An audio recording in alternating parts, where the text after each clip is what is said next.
అందరికీ శుభోదయం. ముందు వీడియోలో స్నాతకం వరకు అయింది కదా. స్నాతకం అయిన తర్వాత భోజనాలు చేసి కొంతసేపు విశ్రాంతి తీసుకుని సాయంత్రం ఎదురు సన్నాహం మొదలుపెట్టాం. మగపెళ్ళివారు మనం కర్పూరపు దండలు అవి ఒకళ్ళకొళ్ళు వేసుకుని బట్టలు అవి పెట్టుకుని అన్నీ సరదాగా చేసుకున్నాం. అబ్బాయిని అమ్మాయిని పల్లకీలో తీసుకొచ్చి వేదిక మీద కుర్చీల్లో కూర్చోపెట్టాం. అందరూ అక్షింతలు అవి వేసి ఆశీర్వదించారు.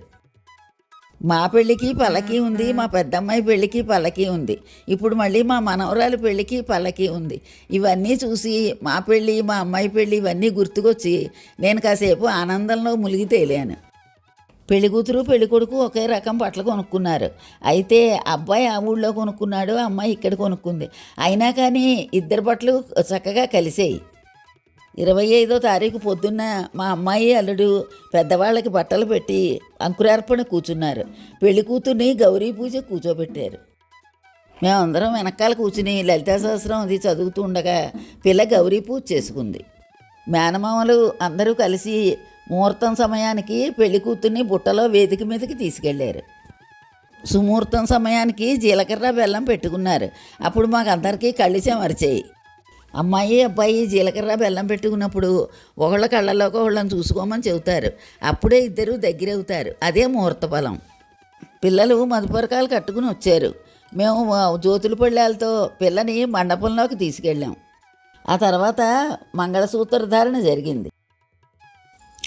వెంటనే తలంబరాల తంతు కూడా చాలా సరదాగా జరిగింది. ఆ తర్వాత మా అమ్మాయిని అల్లుడిని మనవణ్ణి అలాగే నూతన వధూవరులని ఆశీర్వదించి తాతయ్య గారు నేను బహుమతులు ఇచ్చాం. ఆ తర్వాత బావమరిది లాజులు పోయడం, పెళ్ళికొడుకు పెళ్లి కూతురికి చుట్లు పెట్టడం, అరుంధతి నక్షత్రం అన్ని తంతులు యథావిధిగా జరిగాయి. నేను తాతయ్య గారు మా 5 అమ్మాయిలకి కన్యాదానాలు చేశాం. అలాగే మా ఆడపడుచుల పెళ్ళిళ్ళు, మా మరుదుల కూతురు పెళ్ళిళ్ళు, మా 2 మనవరాళ్ళ పెళ్ళిళ్ళు దగ్గరుండి జరిపించాం. ఈ పెళ్లి సమయానికి తాతయ్య గారు నేను 80లోకి వచ్చేసాం కదా, అందుకని అప్పగింతల తంతు చూడలేకపోయాం. పెళ్లి తంతులన్నీ ఎంత సంతోషంగా చూస్తామో ఈ అప్పగింతల తంతు వచ్చేప్పటికీ కొంచెం బాధగా ఉంటుంది. తల్లిదండ్రులకే కాదు బంధువులందరికీ కూడా అలాగే అనిపిస్తుంది.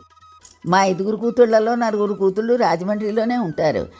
5వ కూతురు మనవరాళ్ళు వాళ్ళు వేరే ఊళ్ళో ఉన్న నెలకోసారి కనిపిస్తూనే ఉంటారు. ఇప్పుడు ఈ మనవరాలు కూడా నెలకోసారి కనపడుతూనే ఉంది. అయినా కానీ అప్పగింతలు అనేప్పటికీ ఏమిటో బెంగ.